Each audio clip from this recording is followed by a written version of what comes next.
It's time to hear the hits of the day. Let's get on. Wisconsin Sports Wrap-Up with Tommy Wirtz on the Wisconsin Sports Radio Network. Welcome in to Wisconsin Sports Wrap-Up. Tommy Wirtz here with you in the Wisconsin Sports Radio Network studios, powered by the Potawatomi Sportsbook. A special Wisconsin Athletic Hall of Fame speaker series with Mason Crosby, and of course then joined today by Mr. Mark Cass, the man of many titles, Team Lammy, CEO of Wisconsin yet? Are you there yet? Sooner or later. We'll find it. We'll find it. Way up there. Mark, we had so much fun last week. We had Bonnie Blair on, Dave Tamburino. She was right. Think about what she said about Jordan Stoltz. She said he could win 4. He's already won 2. I mean, and Olympic records along the way. She was dead on. Absolutely dominating at the Olympics so far. And we got another fun one today with a guy that we both get to interact with a lot. Boy, he is awesome. I mean, you're going to hear some great stories with Mason. The thing I like about Mason is he's truly authentic. Yeah. He tells you what it is. I mean, when he talks about his Lambeau leap, he talks about what it was like in the stands. Just a great person, great stories. And what I like about him is, 16 years with one team as a kicker, unheard of nowadays. But the humbleness of him and the way he just kind of interacts with people, just truly is an amazing person. Yeah, he is. It's Jim and Karen. Give them more credit than anyone else, for sure. No doubt. Or Molly. We give Molly a ton of credit because she has to put up with Mason. Yeah, but, she's the real MVP. I mean, he always tells me he's one of 6 kids because he actually has only 5 kids, right? But he's the 6th kid. So absolutely, he is. All right, should we get to it, Mark? We should get to it. Let's go. Let's do it. Mason Crosby on the Wisconsin Athletic Hall of Fame Speaker Series. I want to start with you, Mason. Over your NFL career, who were or played for? Yeah, that's a great question. I was able to play with, the likes of Brett Favre and Aaron Rodgers as my quarterback. So you always look to the quarterbacks as a leader of offense of a football team. Right. And playing with Aaron Rodgers for 16 years in Green Bay, and him as the starter for 15. There's not many better than Aaron Rodgers at how he led from the front. Took everything on his shoulders. He was going to be in working harder, doing it better than everybody else, and expecting everyone to try to match his intensity and match the way that he did things. So I always looked at Aaron at that. And then on the other side, for me, it was Charles Woodson on the defensive side of the ball. And I have a cool story with Charles. And as everyone likes to bring up, 2012, I had a bad season. We all remember it, apparently. It's like crazy. I played for 16 years. Like, what happened in 2012? And this was yesterday when they asked you that, right? Exactly. Yes. That's the current. But in 2012, yes, had a bad stretch of games, was missing field goals. Luckily, we had a good team. We were winning. If we hadn't been winning, I might not be sitting here right now. So thank you to Aaron and all those guys putting up points. But Charles Woodson, it's kind of towards the end of the season. He knows what's coming up, playoffs, all that. We're in practice. Not having a great practice. He comes up to me and it's a funny comment. It's just like, he's just like, are you, I thought he was like giving me a hard time. He's like, are you trying to make field goals? And I'm like, well, gosh, like what's going on? He's like, not trying to say like you're bad. Like, I'm like, is that your motivation? Like, are you trying to make the kick? And I was like, well, I'm trying. Yeah. And he's like, stop trying to make the field goal. That's who you are. That's what you like what you were brought here to do, like all that other stuff behind that. Once it leaves your foot, you can't do anything about it. Right. He's like, whenever I'm playing defense, I think about all the other things I'm like, my footwork, all that other stuff, the interceptions, the tackles, the fumbles, those are all byproducts of all that other, like all the other work I put in. And it was so simple. And it's something that I was always trying to focus on. But whenever he did that, it reset my brain. Interesting. Finished the season well, was able to go 23 straight field goals in a row into the next season. And I give so much credit to the leadership of a guy like Charles Woodson. On that Great moment. story. For you worked for your dad. Yeah. What were some of the greatest things you learned from him? Yeah. So first of all, thank you all for supporting Wisconsin sports and coming out today. Herb was an incredible leader. He worked with our company for over 60 years. And, he was a lion. He was just this force of nature. And it was always an adventure. But it was an incredible experience in discipline, tenacity, resilience. I think one of the greatest lessons he taught everybody, and there's some of us that have worked for him here other than me, was backbone. Also courage and imagination, this combination. He was very much of a left brain, right brain. Okay. And so we would constantly, critically think through decisions, but at the same time, we'd have a very inventive right brain where we were focused on imaginative, differentiated new strategies and products. So it was always a thrill to work for him. And he built much of who I am as an executive working through him for about 28 years directly. I mean, for you, kind of, was there one thing you watched growing up that you're like, wow? I mean, that's just really interesting how he did it. Something either funny or kind I of. know it's always crazy. I mean, we were almost, we were declared dead once when I was 17 on the front page of the Costa Rican newspaper when we were lost in a river that we were running down there. So, life was always. Well, wait a second. I just can't let that go without explain that you were almost. So we were caught in there's more to this hurricanes story. on bareboat charters, and we'd be sailing. We were lost in this river, and this was before cell phones and telephones. So thank God, our family never heard about it until we came back. But it was just always this thrilling adventure. But it was this combination of living life to the fullest. Right. But at the same time, being one of the, I think, best business builders that Wisconsin has certainly seen. Right. So an incredible amount of work, thought, long-term investment, and also, very inventive, building the American Club and making Wisconsin one of the globally known destination golf resorts. Right. Who would have thought that possible? But it started with one investment in the American Club, and then people came and wanted to play golf. He knew nothing about golf, but he got Pete Dye, and they invested in our first golf course, and it became, widely known and the #1 public golf course of the year. That led to the next investment. Right. And so that's how the story was built. But it was this combination of great discipline thinking and tenacity with also a very active imagination. Wow. Really for you, Mason, one of the questions I want to talk about is kind of pressure. You clearly, every week when you went out, you had pressure on you. How did you handle that? 16 years as a kicker, we were talking about this beforehand. Nowadays, it's like 3 weeks with a team and you're cut. Yeah. But you were with the Packers 16 years. And I know you talked about this. They were, obviously 2012 and other times when it looked a little shaky. But, how did you handle the pressure of your job knowing if you miss 1 kick or 2 kicks or 3 kicks, you could be gone? Yeah, that's twofold also for me is there's pressure of failure and there's pressure of success, right? So it's not always just I'm in the midst of a bad run and there's pressure to do that and I'm scared I'm going to miss a kick. Sometimes there were runs where it's like it's hard to handle success and the pressure that comes with that as well. But here's the thing that I also always learn. Failure is an easy thing to wrap your hands around and say, all right, I see something, I can attack it. I'm like a challenge-based person. It's like, this is what I'm going after. And if in the midst of failure, you kind of know what you need to correct and what you need to do. Okay. Sometimes, and that's why, again, David Kohler, the Kohler Company, doing something for that long, handling success can be just as much pressure and so much more difficult than overcoming adversity at times as well. So there were stretches of both of those things where, you are having success and you are trying to sustain that and the pressure that comes with that. And for me, it was letting go of that. And I'd look at 2012 as that time. And Charles Woodson, I give him that credit because I was able to let go of the fear of failure, let go of the worry of when that next miss was going to come.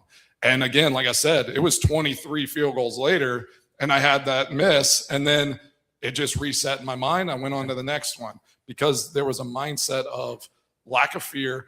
I'm not tied to if I make or miss a field goal. And then again, for me, and it's a lot of what David said with relationships. I leaned into relationships. Okay. So talked to my dad more, got my relationship closer with him, my brother, my friends, my teammates.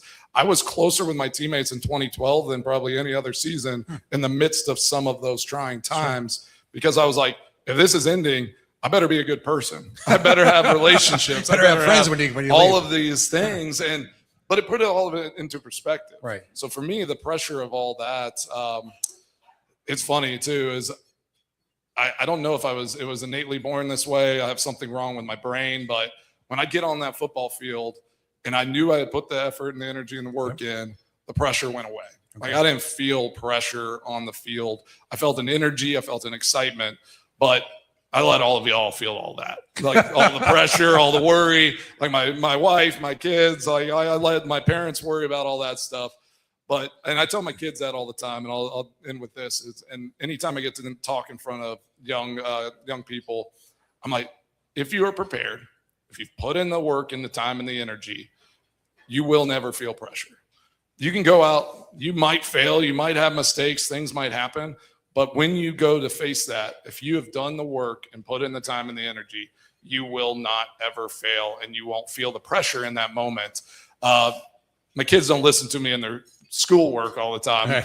Grade doesn't, and like on the test, it's not great. And I'm like, did you put in the effort and the study? And it's like, no. I was like, this makes sense, right? So we don't always get it right, but that's that's kind of how I always focused on it. Work hard, put in the time, put in the energy. The pressure won't be there when it comes time to execute. One of the things for you, David, is that you worked almost at every spot in your company, every job in your company. You didn't start the CEO. You didn't go right there. Kind of why did you do that? And what are the lessons you learned through some of those jobs? Yeah, so I think what Mark is referring to, I started on the front line in manufacturing, working in a variety of different frontline positions. And I think the bottom line there is that, business happens on the front line, and the most important work is on the front line. And so it was an incredibly grounding, humbling, important place to start, because you understand the work. You understand all the different manufacturing processes. You understand the people. You understand the culture, and you build the reputation of who you are. When you come from a family of means and you take on a role like that, people have all these preconceptions of what you might be like. Right. And it's a great opportunity to build the reputation of the person you are. Mm-hmm. And I think that really was probably the most important experience I had in my career. And still today, when we're talking about different manufacturing equipment and processes, I know more than the executives across the table, because I actually, did the work. And I think the same thing is true in any business. Sam Walton, the founder of Walmart, used to say, when you get confused, go to the store, because all the answers are there. They're on the front line. They're in the workplace. They're in the store, and it's a really important lesson. So, for you, kind of, what was the hardest job you ever did? Working for my father for 28 years. No, he's everything pales in comparison to that. He's a hard driving, right, I remember very demanding leader. Kind of in our company, a Vince Lombardi type. And when you're working for somebody like that, it makes you better. It's tough. Every day's not easy, but other than that, builds metal. Kind of what was the hardest job you? Probably working 3 floors down in the cast iron foundry, shaking sand off hot castings. Ooh. That's a hard job. That's a hard job. Mason, see, it's not so hard kicking field goals, is it? I had an easy job compared to that. So actually, what's kind of interesting for you two guys is you two guys met actually a number of years ago and actually did a commercial. You did a commercial for them, and somehow through the archives, I think we found it. So here we go. I think we're going to play it. You were a little bit younger, Mason. I know. So here we're going to play the commercial and see if anybody recognizes these two. Recognizes Mason. 2016, 2017. 2016, 2017. Here we go. Whether it's on the field or at Lodge Kohler, I expect everyone to bring their A game. They keep trying to get them to loosen up over there and let me kick left-footed. They just won't. You can do that? Yeah. Hey, guys. What can I get for you today? How's it going, Brian? I was looking at the ribeye. How is it? It's good. Come on, you're better than that, Brian. It's good! I'll just take the filet. One filet. So I'm an actor. We need to run that again. Yeah, run it back. So, kind of, what do you remember from that experience? What do you remember from working with Kohler and obviously with that commercial? Honestly, like it was so much fun. Like that was so cool, and just to be able to be a part of opening Lodge Kohler there across from Lambeau Field, getting to talk to you and your father about like what obviously some of the difficulties and doing that with, the Green Bay Packers right across the street and like the nuance there, I thought was so fascinating. But I did another one. I think I'm laying in a robe and they're like, doing massage. Like I did one in the spa. So Wow. I was there for it's those production days. If anyone's ever been involved in that, I mean, it's 8 to 10 hours to get that clip. It's like you're sitting there and they're like, I didn't like how that was. Like the lighting was wrong. This and that. You were in the spa though. I mean, it couldn't have been that bad, right? I know. I tried to stay in that clip for as long as possible, but yeah, it's such a great spot. Anytime we go back to Green Bay, it's awesome. We stay at Lodge Kohler, and it's Kohler. You know this. I've told you many times. Is like Molly and I. We used to do staycations when we were in Green Bay. We'd pop down there on a Monday night with Tuesday off, and we'd stay in Kohler, and then we actually come back probably a couple times a year and just do one-offs. Or this last time we did some wine stuff at Kohler as well. So we love it there, and it was awesome to be a part of that. There is Mason Crosby, first half of it. Got a couple more minutes for you on the other side. An actor, really? We're going to continue to feed this ego, Mark? Acting, well, we'll say he tried to act. He tried to act. He tried to act. Come on. His job wasn't that hard. No, not that hard. Not working in the foundry. That's for sure. Right. He didn't do as hard as a Kohler job. No. Let's be honest. He was in a robe or sitting at the restaurant eating food. Not tough. Must be nice to be the kicker. Must be nice. Let's get to the other half of it. It is Wisconsin Sports Wrap-Up. Tommy Wirtz, Mark Cass here with you for another edition of Wisconsin Sports Wrap-Up. Wisconsin Athletic Hall of Fame Speaker Series. More of Mason Crosby coming up next.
Welcome back to Wisconsin Sports Wrap Up. Tommy Wirtz, Mark Cass in here for a special edition Wisconsin Athletic Hall of Fame Speaker Series. Mason Crosby on the latest Speaker Series. Mark Murphy going to join us in about 20 minutes or so. That should be awesome, Mark. Yeah. Looking forward to that. I mean, really excited about his induction into the Hall of Fame. I mean, even just him and Mason, just, I mean, they were almost there for this, for the, being there 16 years as a kicker. Yeah. Mark, obviously Murphy was there almost 18 years as CEO, a long time in the NFL, long time to be anywhere in the NFL. But, absolutely. I mean, the thing I love about, and you and I've talked about this with Mason, 16 years in Green Bay. I mean, unheard of nowadays to have a kicker stay in one spot. And, he's got some great stories, as I think we're going to hear about in terms of his first Lambeau Leap, his first and only Lambeau Leap, and some of the other things that he did there. And the fans still love him. We had the Speaker Series, and one of the first questions asked to him at the reception was, are you able to come back and kick? Yeah. Because people still, after what happened at the end of the year, maybe it's not a bad idea, right? Yeah, absolutely. Let's get to more of Mason Crosby on the Wisconsin Athletic Hall of Fame Speaker Series. I mean, for you, David, risk. I mean, and he talked about that a little bit of risk. You as a company, and you kind of referred to this earlier in terms of hotel, but you're now really also into health and wellness. And that's been a big emphasis over the last couple of years. Why is that? And kind of how does that help your company grow? So if you look at our core business in kitchen and bath or plumbing, and you look at all the buildings we go in, residential, single family homes, high-rise residential, hotels, spas, commercial buildings, wellness is the hottest trend that's impacting consumers as well as all of those venues. So there's not one of those buildings going up today that does not have a wellness component. And it's one of the fastest growing, largest industries in the world, the broader wellness market. So we really saw an opportunity for these logical adjacencies in saunas, ice baths, steam, and all the different fitness and wellness technologies to bring them into our portfolio to expand our total addressable market. And then we launched a preventative health business called Kohler Health about 4 months ago. And that's a health monitoring business, a health tracking business. That's a device that sits on the side of your toilet that tracks hydration, gut health, and also early signs of colorectal cancer. Wow. So that's a very meaningful business for us. We think we have access to some of the information that can really save lives and extend lives. And it's a tech company that we started inside the company over the last 3 years. Okay. It's a very high risk, high return business. But if it's successful over time, it'll be, significantly valuable. Wow. Speaking of risk, you and I have had this discussion, but you once tried obviously one of the cool things in Green Bay, and that's you did the Lambeau Leap, which was a risk for you. So let's talk about how that happened and kind of what went through your mind as you did it, and kind of what was it like in the stands. Oh man, yeah, I remember. And there's only one, right? There's only one. There's only one. And it had to be the timing where I had a short field goal in this situation because I just knew if I kicked a 45-yarder and I'm taking all, like one of my teammates was going to catch me before I got there, probably ruin the whole thing. So 23-yarder against Detroit, and this is 2019. So a little backstory there. Molly, my wife, she had lung cancer in 2019 right before the season. Mayo Clinic. She had it removed. She's in a recovery process. That game in Lambeau Field against Detroit Lions was the first game she was physically able to come back and watch the game. So it all culminates last play of the game. And if you remember that year, we didn't lead Detroit in both games until the last field goal. So I kicked 2 game winners against them at home and away without us leading at any point. So we're there on the south side of the stadium. We drive down. And we talk about pressure a little bit. Whenever you have Jamal Williams going and he slides down and sets you up to kick the game-winning field goal, like that's pressure. That's a whole team saying, like, we're not going to score a touchdown. It's your job now to go kick this kick. And all I could think about was, we talked about this, if I got a field goal in this game and for a game winner, I'm doing the Lambeau Leap. It's a 24-yarder. I'm thinking about doing the Lambeau Leap. I'm like, all right, focus. We gotta make sure we make this kick. But it was so cool because Molly is sitting up in the the end zone terrace suites on that side. I kick the game winner. I run around. It's a bad look because I swiped one of my teammates' hands away as he's trying to give me a high five. I was focused on this Lambeau Leap. It ended up jokingly became a Lambeau Lift because my It's a long snapper. I thought he was joking about it all week, but he said, if you do the Lambeau leap, I'm going to make sure you get up there and I'm going to like push you into the stands. And I go to jump and I feel his hands on my back and I'm like, he's really doing this.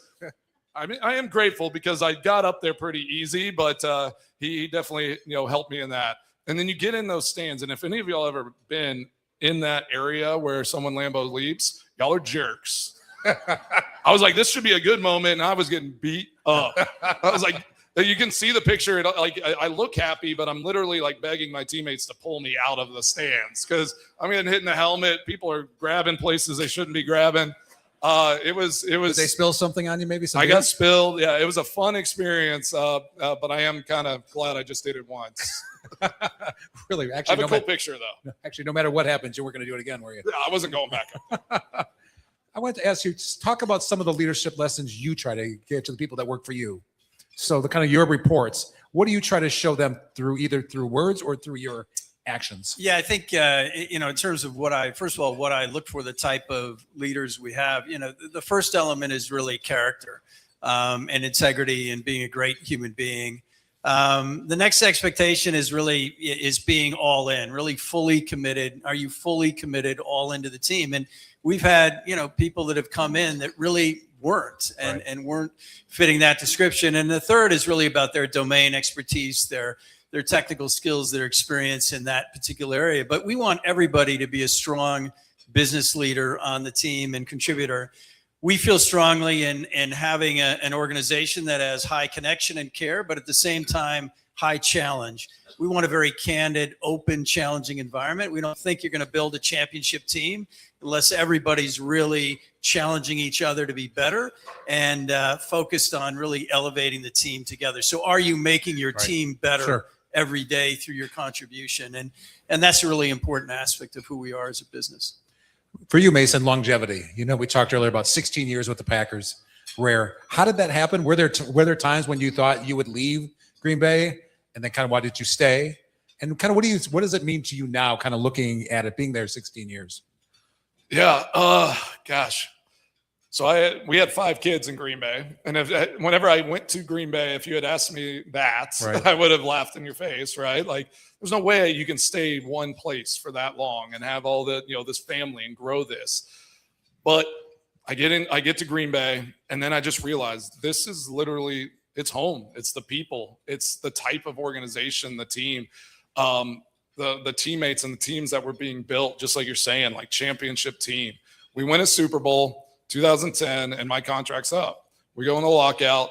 I was having serious talks about going to Seattle, serious talks with some other teams. And, Green Bay comes in the summer after lockout comes in, and, the numbers were similar, and I had to make a choice. Right. And it was like, I want to continue building this legacy. Aaron Rodgers, our quarterback. We just won a Super Bowl. Let's keep chasing this thing down. And like I said, had a good year 2011, 2012 was great. I had to It's like 2012. 2000. That's an example of 2012. That hit the upright. I think that was far left there. So I actually had to restructure my contract in 2012. They wanted a way to get out of my deal if I stunk like I did in 2012. So I agreed to that, and I said, hey, I will bet on myself, and I will structure this so I can earn everything back, but it's going to take me being successful and going and chasing it. And sure enough, I was able to have the best year of my career was 2013, had a great year. And so just kind of fast forward, play out that contract. That next deal was at I think it was the 2015, after 2015 season, had a pretty solid year. And I had to make a decision, started getting another, some offers, things like that. And it's funny because Molly and I do some speaking things, and she usually steps in here and she's like, I wanted him to leave. Yeah. She's told me that. Yeah. She was like, Mason, like it's not going to get easier. The weather's not going to get better. Like you've done a lot. Like you won a Super Bowl. Like go south, go indoors, go do, make it easier on yourself. And like I said, something might be wrong with me. I'm like, I like the challenge. I love this place. I want to do something no one else has ever done in Green Bay, Wisconsin. Want to be the points leader, want to do all the, I wanted another Super Bowl. I thought we would go get one. I wanted to grow that legacy and be a part of the Green Bay Packer history for a long time. So that was important to me. And sure enough, all those things, just came to fruition. Something that I hold dear was that, like, probably of all the things that I accomplished, it was the 258 games straight, not missing a game, being accountable, being available, showing up every day. My body hurt. My brain hurt. I was sick a lot of the times, but I was going to put myself out there and try to be the best version of myself for my teammates, because that is who I am to the core, and that was always so important to me. You did end up playing 3 games for the Giants. And what was that like? Well, I mean, how hard was that to make that change at the end of your career? Man, I was the old guy in that locker room. That was weird. It was like in Green Bay, I aged up with Aaron, and we had guys, and like I just didn't feel like my age was a thing, right? Because I had been there so long, like kind of grown up in Green Bay. You go into another locker room, and I literally start doing the math, and all these players are closer to my son's age than they were to my age, and that was wild. They're into other things, like, and I can relate, but it was just like, wow, all right. Green Bay was awesome. It was awesome to be there so long. And I told Molly, I was like this is this is just gonna be it. Like, I'm not gonna keep chasing this anymore. I think it's just time to kind of move into that next phase of things. And it was hard to kind of have that realization, but it's been awesome. I'm busier now than ever, and love this version of this next version of life after football. For you earlier you talked about risk and golf. Talk about what golf has meant to really here to your company. Obviously, with all the championships, with the Ryder Cup, what has that meant to your company? Kind of what's next for that section of your thing? So it's been a remarkable honor for our company to play the role I think we do in global golf. It's been an incredible business. Golf drives our hospitality business, the 4 courses and a short course now in Kohler. We're building a new course. We're building a 14-hole course. It'll open in 2027. That'll be an exciting, fun 14-hole course designed by 2 designers out of the South, King Collins. And then, we're also working on the Ryder Cup. We think we earned the right for another Ryder Cup. If you look at the results, Jaime Diaz of Golf Digest said it was probably the best Ryder Cup ever held. I think the fan experience, the drama of Whistling Straits delivered. Wisconsin delivered and coming out. So it was a great experience. So we're in discussions with the PGA of America on that. And then we have the National Am coming in 2028. Okay. We also host a Collegiate Golf Championship, which is the national championship for HBCUs. That's in 29. And then we have some junior AMs after that. Since the PGA of America moved the PGA Championship to May from August, that doesn't fit our growing season, and we can't do that one anymore. And probably weather season. That'd be kind of cool. Right. So in terms of the Ryder Cup, kind of what is your hope as to when it could come back? I can't give you a date. It's hopefully while I'm still alive is the first objective there, Mark. But yes. Excellent. I didn't get to go to the last one. We were flying out to San Francisco to play, but my wife and kids got to go for 2 days, and they were sitting right over 17 whenever the USA closed out those last matches, and they said, it has to be the best ending spot in all of Ryder Cups. Well, and if you think about Ryder Cup, it was honestly the last best, greatest Ryder Cup because it was the last Ryder Cup pre-live golf, which fractured the golf world, and it delivered. And USA dominated. Yeah. That's amazing. For you, Mason, you talked about players who impact you, but how about coaches? Coaches in terms of leadership. Who was the best leader? I mean, you obviously played for McCarthy, you played for LaFleur. Who was the best leader and why?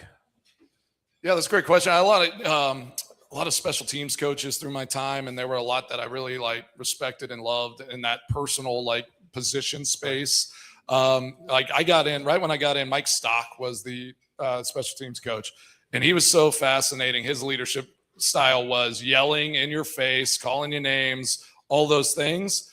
And then that was on the field. Off the field, he was like my dad or family, right? It was the first time I got that, and I was like, what is this world I'm in right now, right?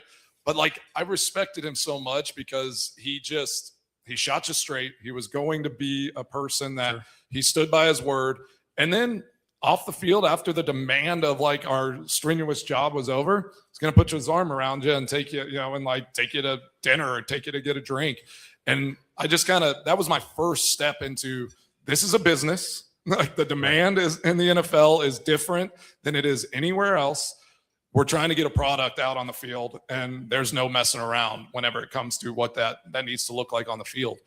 And then, obviously at that time, Coach McCarthy is the head coach. And I had such a great relationship with him. I appreciate him so much for always having my back, standing behind me through some of those tough times, right? I tried to reward him with positives as much as possible, but he never wavered through any of that. And I look at him as just, he's so important to me in my career, because I think any other type of coach would have, in a sense, had that mindset of, I got to cut ties with this, or it's going to cost me my job potentially, right? Yep. But he tied himself to me, and I'm just so grateful to the leadership that he showed through that time. There it is, Mason Crosby on the Wisconsin Athletic Hall of Fame Speaker Series. Mark Cass along here on Wisconsin Sports Wrap Up. Phenomenal job, Mark, on that one. That was fun. I mean, two great speakers, two great stories. Think about the companies, obviously the Packers and Kohler. Yeah. You couldn't find two larger names in this region, and it was fun with those two guys because they both love golf. Yes. Obviously, we know about Mason and what he loves, but obviously Kohler and the success they've had with straight, and the fact that you heard it there first, hopefully, that they will have another Ryder Cup someday. That's awesome. Love to hear it. Should we get to Mark Murphy next? We should get to Mark Murphy next. That'll be fun. Let's do it. Wisconsin Sports Wrap Up from the Wisconsin Sports Radio Network studios, powered by the Potawatomi Sportsbook. Former Packers CEO Mark Murphy coming up next.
Welcome back to Wisconsin Sports Wrap Up. Tommy Wirtz here with you live from the Wisconsin Sports Radio Network studios, powered by the Potawatomi Sportsbook, alongside Mr. Mark Cass from the Team Lammy Wisconsin Athletic Hall of Fame.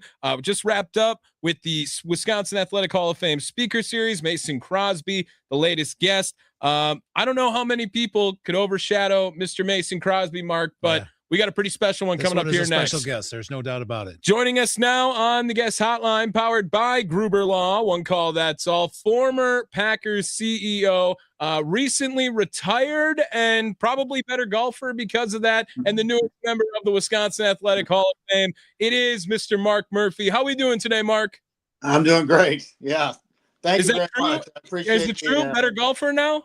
I wish. Okay. All right. You got more time though, Mark. It's a very humbling game. You could have lied. We would have believed That's you. right. I had it. That's what you own your own course. I own a golf course, so I should be better. But Well, Mark, thank you so much for popping on. Hey, congratulations, newest member of the Wisconsin Athletic Hall of Fame. What does it feel like, boss?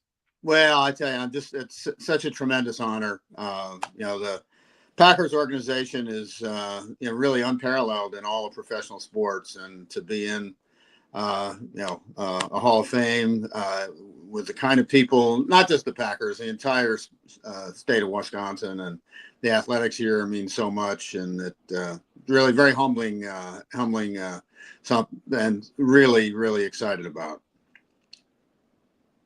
Yeah, absolutely. You should be, right? And this is a great honor. You've had a tremendous career throughout the NFL, right? I mean, you started off as a player, then you get into the executive team. Like, take us through that transition. What were some of these differences? What were some of these similarities that helped you out along the way, maybe into executive? I mean, I'm sure like less head bashing for sure, but Yeah. other than that, like, what was that transition like?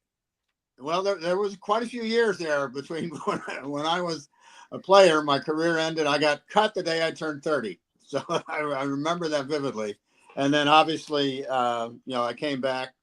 Started the position with the Packers, I think, when I was 52 or 53. But during the years between then, I did a lot. I think as I look back on it, one of the things that really helped me after my career ended was my involvement with the NFL Players Association.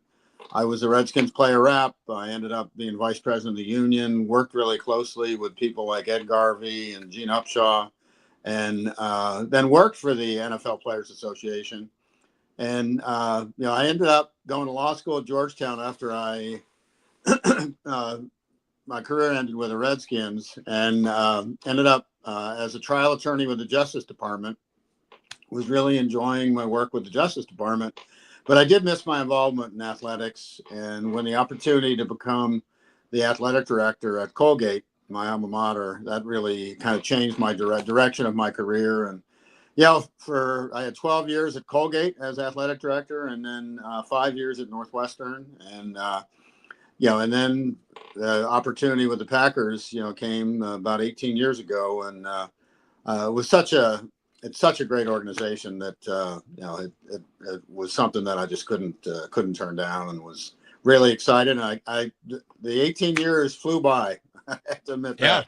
You can imagine. And there were Go ahead, Mark. highs and lows, but overall, Mark, maybe talk about that. What's your number one memory? I mean, was it the Super Bowl, the draft? What is your number one thing that you remember most and are most proud of? I would say winning the Super Bowl, because how hard it is. Yeah. Having won it as a player, and just everything has to just fall in place right. And I think we were the first 6 seed to win a Super Bowl in 2010. Just started playing great football at the end of the year.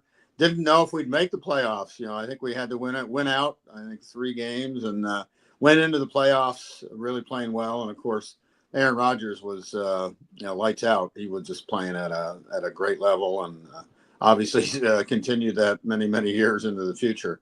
I think the draft, the other thing, that's something that I think we're all very proud of, is, number one, that Lambeau Field remains probably, I think, the best stadium in all of the NFL. But I think we've enhanced the experience at the stadium, but also the area around the stadium, particularly Titletown. I think that's been a really, really nice addition to the community that we're all very proud of. Yeah, and talk about that. We Mark Murphy, former Packers CEO, joining us here on Wisconsin Sports Wrap Up. Like, talk about that, like more than football happening in Green Bay and at Lambeau, right? It was all about the business. You had a couple of shareholder stock sales as well while you were in there. Like, just talk about the impact that Lambeau Field and the Packers as an entity had on the impact it had on Green Bay, the community. Yeah, well, you're absolutely right. I mean, you think back when Lambeau Field was built, it was basically used, 8-10 times a year. That was it. And I give a lot of credit to Bob Harlan. He made major renovations to Lambeau that really changed it to where it's now used year round. And I think Titletown has really taken it to another level. It's made Green Bay a destination.